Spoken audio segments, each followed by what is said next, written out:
what did we promise the other business that we would do to advertise this and to maybe bring business their way? And then what did we give them to help them bring people in? We started out by making a marketing checklist so that we could kind of create a roadmap for them and a timeline for everything so that it wasn't confusing at all. It was really all spelled out and easy to use. Welcome to the Natural Products Marketer podcast. I'm your host, Tina Maddock. On this podcast, you'll hear from manufacturers, retail owners and operators, and other business experts that will help you grow your business so you can serve more people and change more lives. Hi there, and welcome to another episode of Natural Products Marketer. And today I am joined by Jamie, who does all the work behind the curtain and doesn't usually like to come out and chat with everyone. Is that right? That's correct. I tortured her into being here today. So anyway, I'm sure that everyone's going to be excited to hear what you have to say, because really Jamie is putting the things together. And so half the time I come up with these crazy ideas and then Jamie executes them, or she'll come back to me and say, hey, that isn't working like what you thought you wanted to do here. This is not working. We got to do something different. So you're the person putting all the process pieces together, and you can see what's happening real time better than I can. I'm looking at reports like stock ticker tape, trying to see if we're making any money for people, but you're seeing like whether or not the items that we're putting into systems are working and whether or not there's any snags or anything. And the reason that we're talking about this today is because we've talked a million times about partnering with other businesses that have similar audiences. And we have a resource called Business Partnership Opportunities, where we're giving you a step-by-step of how we suggest reaching out to your neighbor businesses. Local is best. Although if you have some online ways that you can serve the same groups, then that's also a great idea. But I wanted to talk about a specific case study where we just started loading people up with events by reaching out to business partners. We've talked about this a lot, but very few stores allow us to execute this from start to finish on their behalf. And we had a store allow us the opportunity to do everything from the outreach through to planning the events. We have not been on location while the events have happened, but they allowed us to do everything else, email marketing, ads. And so I wanted to go through like, what did we do and how did we find the people? How did we know they were the right people? And then what's happening in the store as we went. But just a little background quickly. This store's been down about 12% year over year this whole year. And one of the things that we have been poking them to do, and that loss started, they started seeing year over year trending down around March of this year. And it's a weird year. I think everyone can agree with that. But people are hanging on to essentials. And so we have to figure out ways to help people see your services or your products as essential, and also to reach new people who just haven't bought before, don't even know you're there. Like, how can we get in front of new audiences? And a lot of times people are trying to do that one-to-one. Like, they're trying to digitally pick up a new person here and there who is starting to get to know them online. And that takes a long time. It does work, but it does take a lot of time building these audiences up over time. And one of the things that we've talked about getting a big bang for your buck is reaching out to a similarly situated business who is in front of the same types of customers that you work with, and then having them market for you while you're also marketing for them, and creating a little reason for someone to come in by creating an event, an activity, or something educational for people. So with this particular store that we're talking about, just spoiler alert, They've ended up, last month, they were up 12% year over year when it's been a very down year. And they are trending to be up over this year and over the previous year before that. So how did we find these people, Jamie? Well, I think that a lot of people already know these people in their Yeah. community or already have a connection.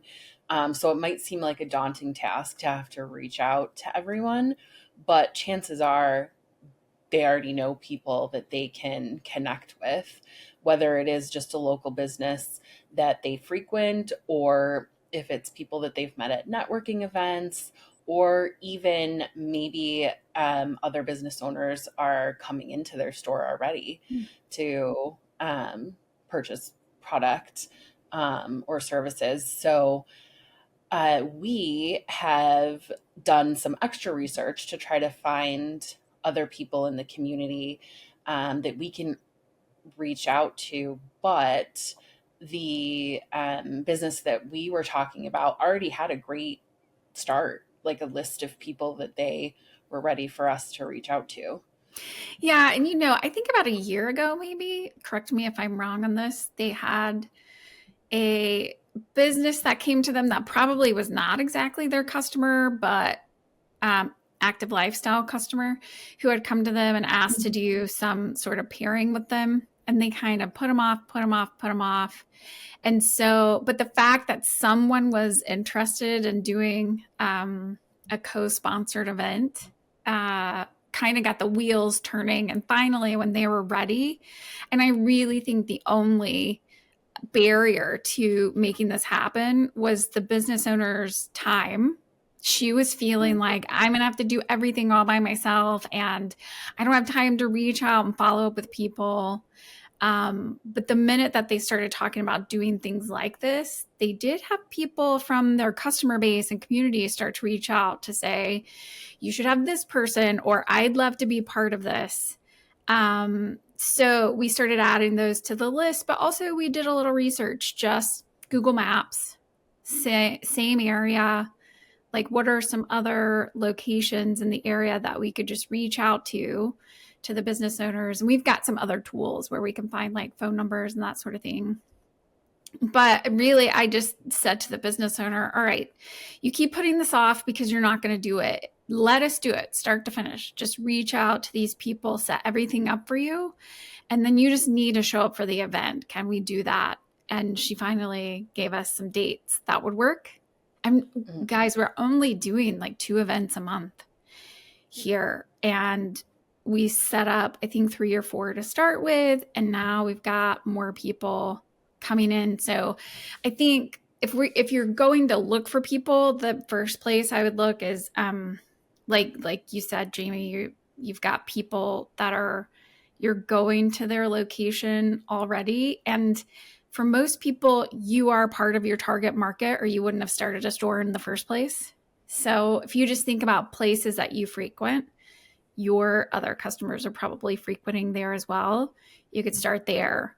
But the other places to start is to ask your customers, maybe your very favorite ones, like, who do you use for X service? And some ideas of things. Like, we have put on the menu meditation, breathing exercises, some education around self-defense. And I think we're going to do some hormone education. And the minute that we said we have a lineup, we've got this activity, it's going to happen twice a month, and we've got a lineup already, then we also had other people from the community reaching out and saying, hey, can I get put on the list? So I think it all works that way. And Google, I mean, Google Maps is a great place to start. And I do find from other business owners that they feel intimidated by doing the outreach. So tell us, from your perspective, you're making phone calls to reach out to these people, and some of them are already interested. So that's great. But let's talk about people who aren't.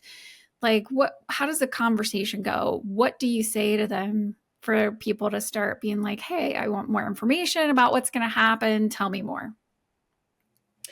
I think that once you start out letting them know that you're a local business, that helps, so they don't think you're calling from, wherever.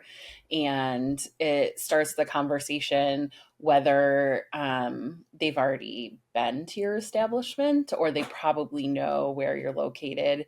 And then it was just a matter of, hey, do you want to partner with us on this? We will give your audience some incentive also to come in, which is huge. For this particular client, we offered 10% off of our packages to the presenter's audience. And that was, big for them, and also helped to increase sales for our client as well. Yeah. So I think dangling an incentive carrot isn't a bad thing. And then really it was just committing to a date. And a lot of people agreed right on the spot, whether it was through phone call or just outreach through email. And I think there was only one business we talked to that noodled on it for a while and then decided not to participate. And that was one out of, like 10 people that we had already spoken to. So the Which is a success rate was really, quite high. yeah, that's a really huge take rate on that. So, and we developed some scripts. They're super simple. It's not a difficult conversation. It's a give conversation, a win-win, if you will. Because also the things that we're talking about is we're going to talk about you to our audience of X people are on our email list. We've got this many followers on social media. We're going to add it as a Google event on Google Business. We're going to add it on our website. So we have a list of things that we're going to do to sort of advertise the event. We ask them to do something similar. So we say, send this out to your group. And if it's kind of a local business that doesn't have a huge email list or something like that, we're saying put it on your personal Facebook page. Just help us advertise or share what we're posting, which boosts the algorithm to have it show up again in your location. And when I talked about ads earlier, on the first event, we did a little bit of advertising, but it was $2 a day for 2 weeks as a boosted post on Meta. And of course, we did emails and that sort of thing, but we didn't even boost a post for the second the second event. And the first event, I think we had a limitation. Like there were only so many people that could fit in the space we were using. So the first event, we capped it off at 30. I think we ended up with like 35 people signing up, but 30 made it into the room. So it was perfect for that event. Second event, really, we didn't, there's still some space limitations, but we didn't put a real cap on it. And 54 people signed up. And that's the thing, just when you're thinking about it, everyone who signs up is not going to come. But, having 54 people sign up and over 40 walk into the room is really great for an educational event. But plus, there's other people that signed up. Now they know about you. And I'm going to say it was probably 30% new people, never been to the store before. There were probably 15, 20% recaptures who hadn't been in a while. And when I say a while, I mean like a year or more. People hadn't come in. And then you're attracting also your own audience. Maybe people who don't come that often, they're coming into the store, but you're kind of regulars. You're adding them too, but just makes them more sticky to be there. And just, I think some of the sales went up. The people started coming to the store more often because they could see that things were happening at the location. So it just felt like there was some different energy and that it brought more people into the store, which is a big deal. more foot traffic equals better sales, better revenue. So I think all those things were working together, but those were kind of the numbers that we were seeing from one of the first events, and similar on the second event. There were signups. These are the amount of people that came. You're reaching new people from the other businesses, Rolodex, and then you're attracting some of your own and recapturing people who maybe haven't been in a really long time. So let's talk about like what were all the tactics that we used.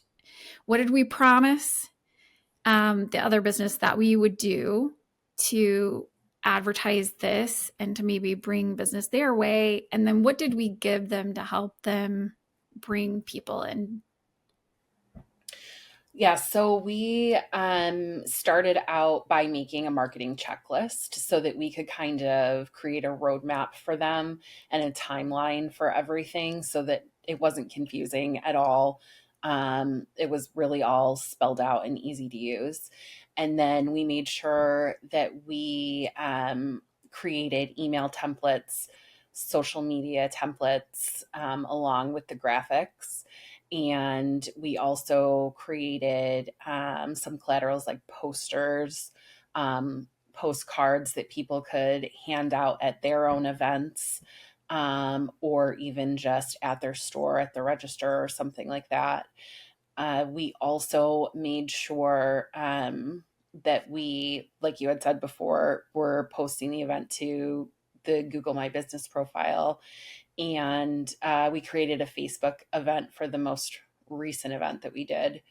And we tie it all up into a nice bow so that it's easy to follow in a document and you can just click and get what you need. And not only do we provide templates on how to speak to the presenter, but also how they're going to communicate with their audience. Mm-hmm. So, the templates that they need to send out that they can use on their social media, that they can send out to their mailing list. And then what we promised was to do pretty much the same. So we were sending out to our email list, introducing the events, the reminder, that it's coming up, and then also posting on the social media channels that were available. And we did the work posting for like Google My Business and the Facebook event.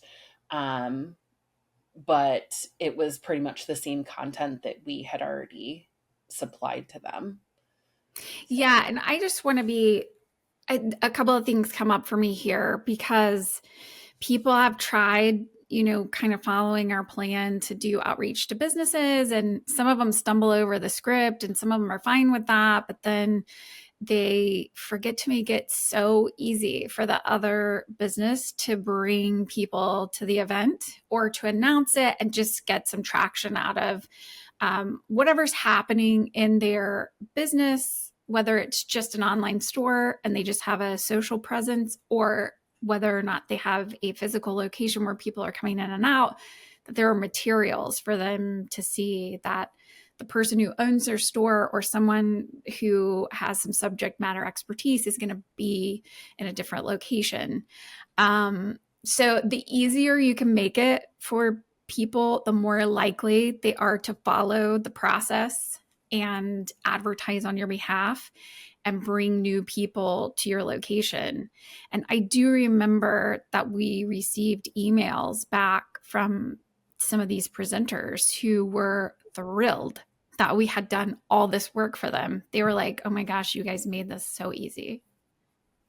Yeah. And speaking of follow up, I mean, that's something that we didn't touch on, but that's part of the outreach too, is once the event is done, we like to send an email to the presenter, the person we're collaborating with, just to get an idea of how the event went and what feedback they got, and if this is something they're interested in doing in the future.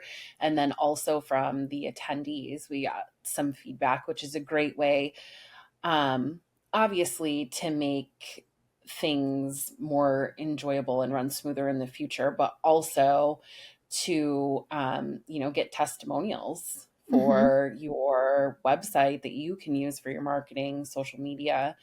And then also, the most recent person that we had has already been collaborating directly with our client for more stuff. Like, they're brainstorming, like, well, this worked really well, why don't we do this in the future? So it's leading to um more, and that connection is already there.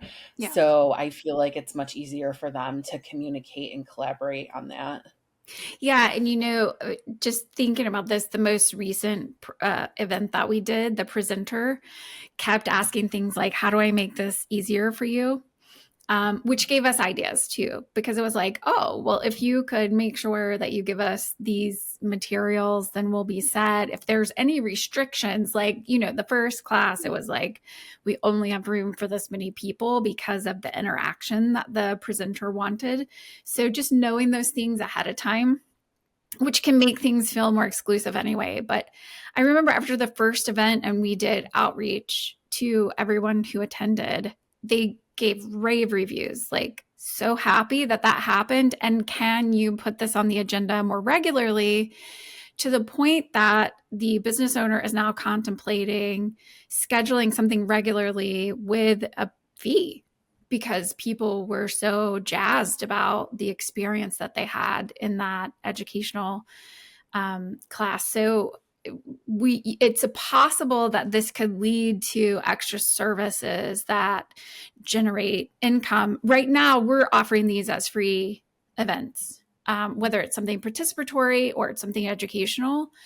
And I'll tell you, I think the ones where there's some participation, that it works better. So when we're talking about guided breath work or meditation, those sorts of things really kind of hit the nail on the head, because people like to have some sort of interaction.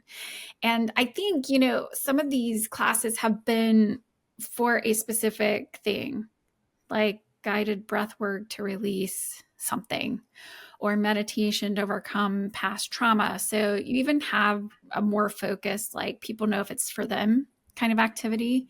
And, we're going to be talking about hormones. And I think it's going to specifically be around perimenopause, hormones, that kind of thing. So it seems niche, but people have been coming out of the woodwork for these educational events. So, and it can lead to other services that drive revenue. But I do think it's also just that the presenters have been super happy, because they have been able to say they have sort of an exclusive discount for a period of time. And we do put a time limit on it, that you can use their code to get a specific discount.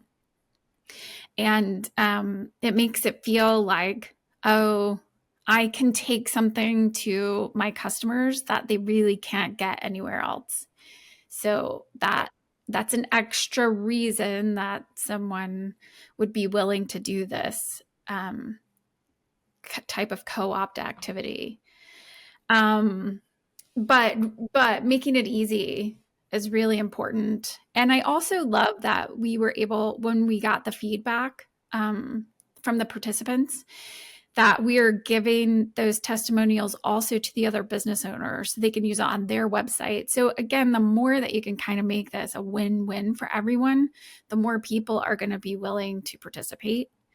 And the first few events, you just have to talk to the next people about, hey, we had this many people show up. Here's the percentage of people that were from our group of customers, so they can see they're getting a benefit from your customers as well as you would be getting some benefit from theirs. So the more you can just frame that conversation around what they can expect. If you do all these things that we've got outlined on our little plan here, you can expect this to be happening at your store, your place of business. So I think it just makes it such an easy sell for more people to come in there.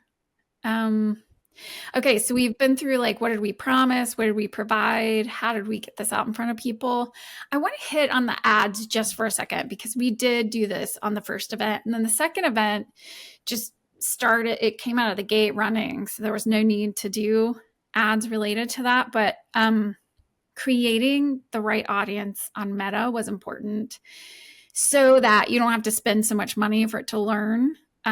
What we did was upload a client list, like best customers over the past 90 days. People have come in and spent over a certain amount of money, loading that list into Facebook, and then also giving it a very focused geographic location. If you're not online only, it's really great for you to be able to narrow that down to within 5 to 10 miles of your store for the money to be most effective. So you load up the list, you're going to be advertising to your list $2 to $3 a day is what we were doing with that, as well as saying on top of that, Facebook create a lookalike list, but limit it to this 5 to 10 mile zone around my store, because most people that are coming into stores it's limited to about 5 to 10 miles. If you do a lot of events, though, you can pull people in from over 30 miles away, that kind of thing. But you're mostly going to be seeing people 5 to 10 miles away. But I think you can keep your budget really low on Meta ads if you put this in front of the right audience. That's very limited in scope. So limiting it to a lookalike audience of your best customers and within a geographic space makes a ton of sense. And then, most advertising systems are going to ask you for thousands of dollars a month. And I don't think you need to do that if you're on social media enough, participating once a week, twice a week on these Meta platforms, or even YouTube's a great one as well. And then you just spend a couple of bucks a day with the right audience, and you should be able to attract quite a few people. Okay, so that's a little bit about attracting people to the event. We talked about our follow-up. So we have followed up through email regarding this, give us some feedback. That was our first outreach. The next is if they have not purchased a membership, which some people did immediately, or, haven't purchased any product, then that's, the next thing that you would do. If they haven't spent money with you, this is your opportunity to remind them about that small window that they have. So you participated, here's the code, and get a discount off of your purchase. And so that's follow-up 2. And then follow-up 3 is, hey, here's our next event. So you're probably having something in the next 2 weeks. If you've done the lineup correctly, it might be in the next month. So maybe you're going to do this once a month, but just remind people, hey, here's our next event. Would love to see you. And go from there. Because then it's the, hey, we have the event. It's a reminder. And this gives you a good focused audience to start emailing to once a week, once every 2 weeks, with something that they're already interested in coming to do. All right, what else? How else have we worked to do some follow-up on this, or what are you seeing that we probably should be doing that we haven't done yet? Well, I'm not sure if you did. I haven't personally followed up with our client yet to get a lot of feedback, but I think you had done that with them. So that's important too, because you want things to work well and be beneficial. You don't want it to be something where it caused a huge headache, because this is supposed to be something fun and something to get people in the door. And so that's great that you did that. I will be part of that, going forward. And I think that that's important as well. Yeah, let's talk about the client for a minute, because there was such hesitation in the beginning, right? And we were struggling to get like calendar dates, but and you have to have that. Someone's got to be at the store, because we're just not geographically there. We can do everything else, but being in the store to do the event is not something that we offer. But tell me, like, the easiest for you, what makes it so easy for you to do the outreach and then schedule everything and tie it off with a bow? What do you need from the What client? what do I need from the client? Okay. Yeah, yeah. So the schedule, obviously the dates are Mhm. most important because that has to really match up with what's easiest for them and what makes the most sense for your, customers or clients, whoever's coming in the door. Yeah. This particular client, we wanted to make sure it was right after a class when you already have people in in this particular environment was the studio. So when people are in the studio already, they can just come right after class, and it's, a little bit easier for some people to get there, invite a friend Mhm. or family member. Um, and I think really just preferences after that, like, is there a max amount of people? Do you Mhm. not want anyone, in the space that's over 45 people or some amount? And then do you have any restrictions like or add-ons that need to be thought of? So for example, with this particular client, you needed a mat and you needed to purchase that. If you didn't have one, you needed to purchase it for an add-on. So just things like that where we could just give people all the information up front so nothing's a surprise when they Yeah. walk in the door.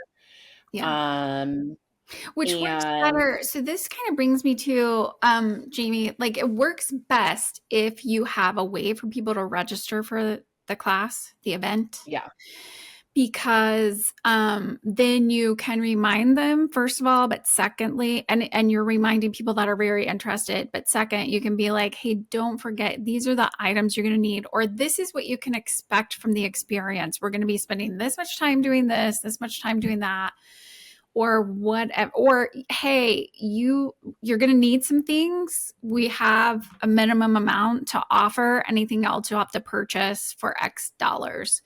If there's some sort of interactivity and you don't have enough materials, that kind of thing. But those are the kinds of things to prepare for. So having a way for people to register is important, even if it's you keep it on a list. You're mm, writing it down every time that someone's like, I'm coming.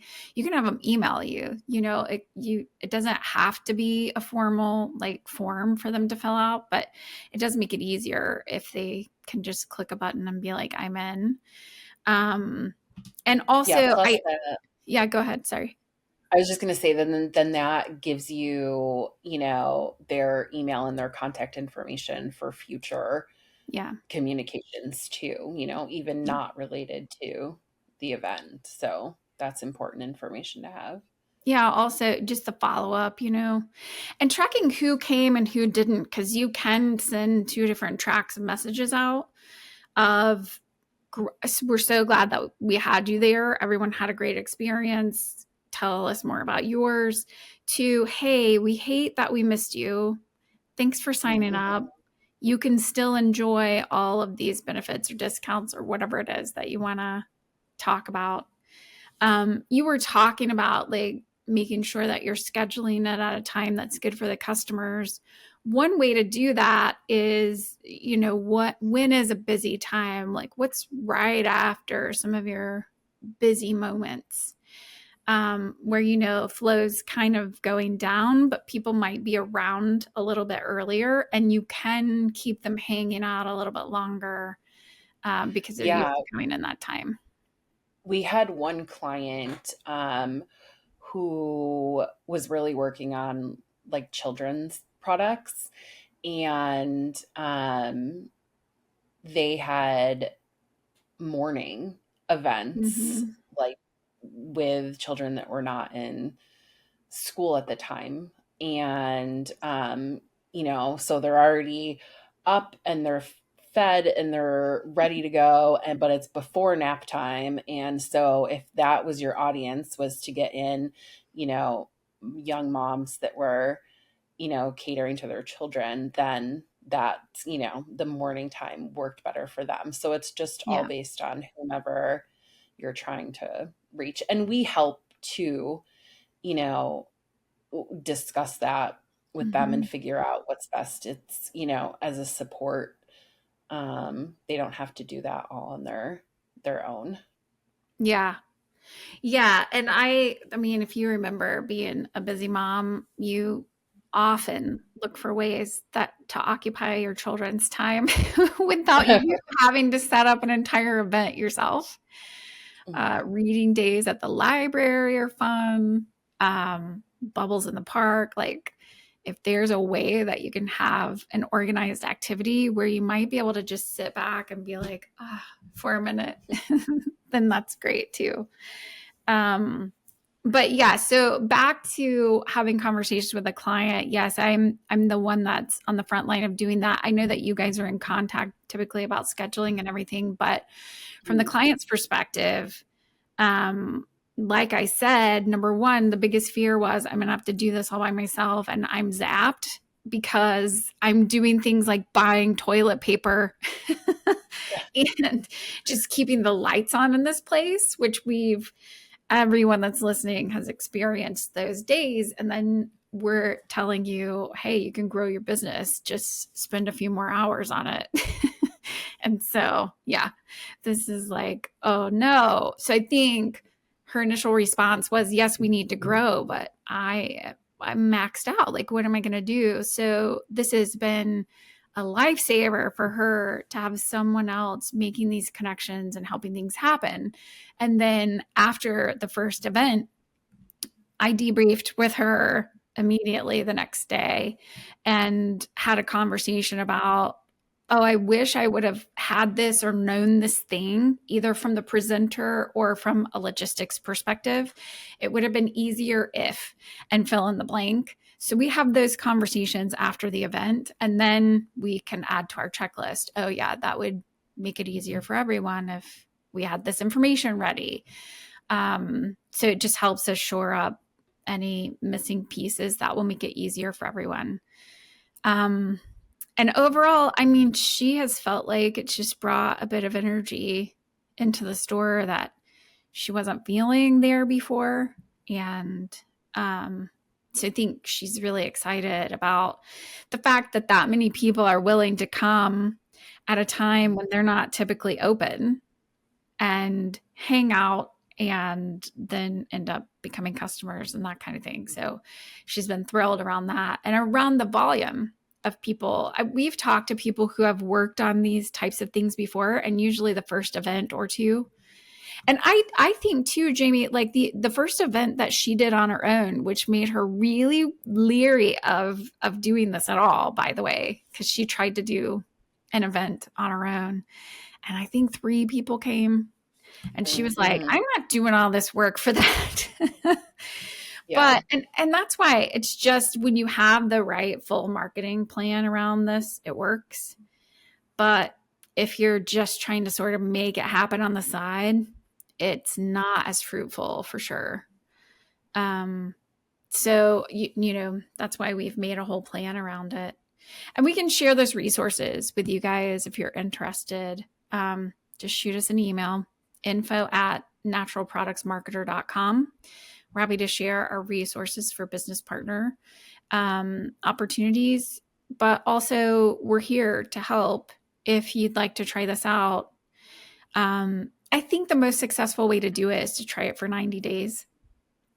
And there's a Yeah. little bit of a buildup. You probably need a month and a half to get ready for it and do the outreach to put a big plan together. I remember there was at one point we were kind of getting squirrely on the dates when we first started, and you were like, okay, no, we need at least 2 more weeks or 3 more weeks or whatever so that we can do all the activities that will make this successful.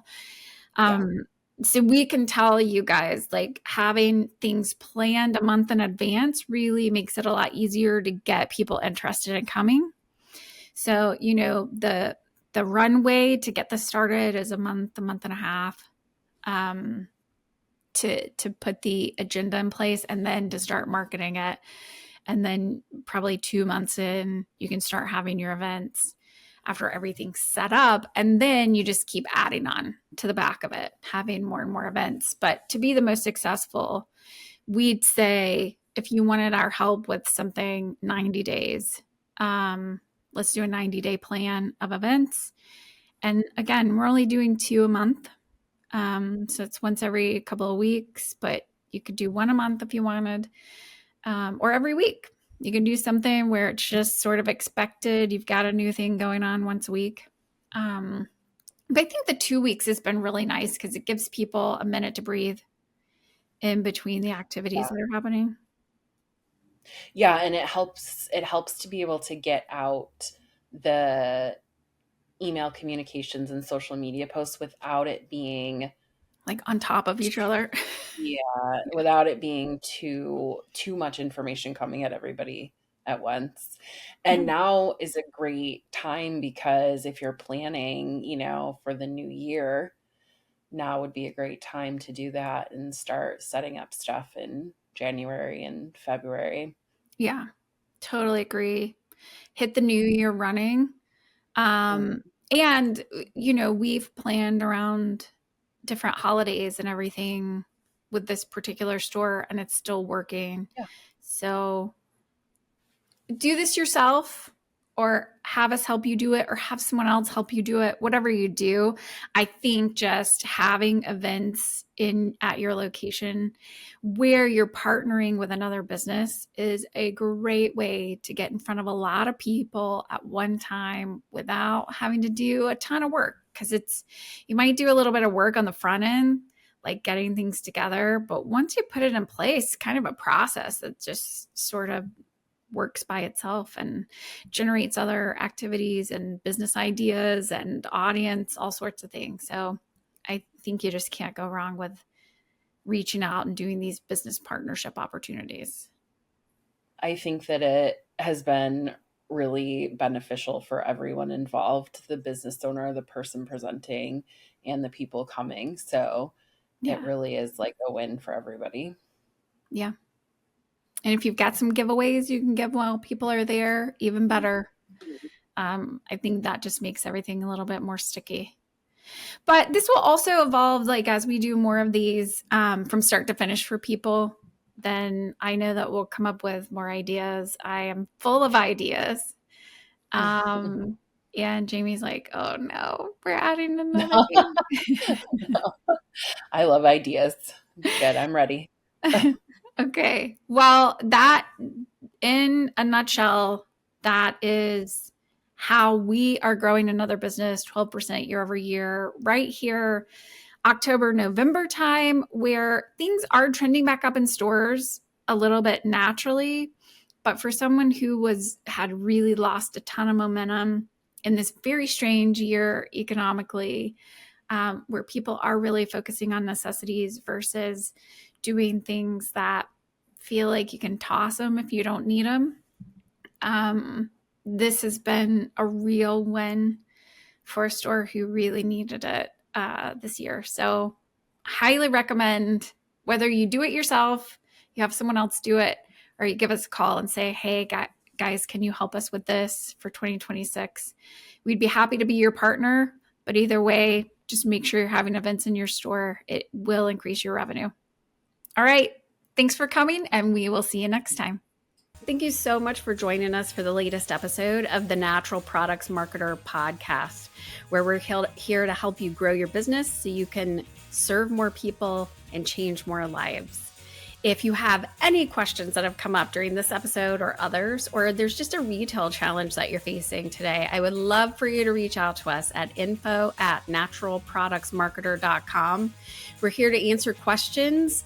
But most of all, if you have a question, then another retailer probably also has that question. So we can bring experts onto the podcast to give you the information that you really need. And if you liked what you heard, give us a thumbs up or give us a review on YouTube, Spotify, Apple Podcasts, or wherever you're listening today. All right. It was great to see you.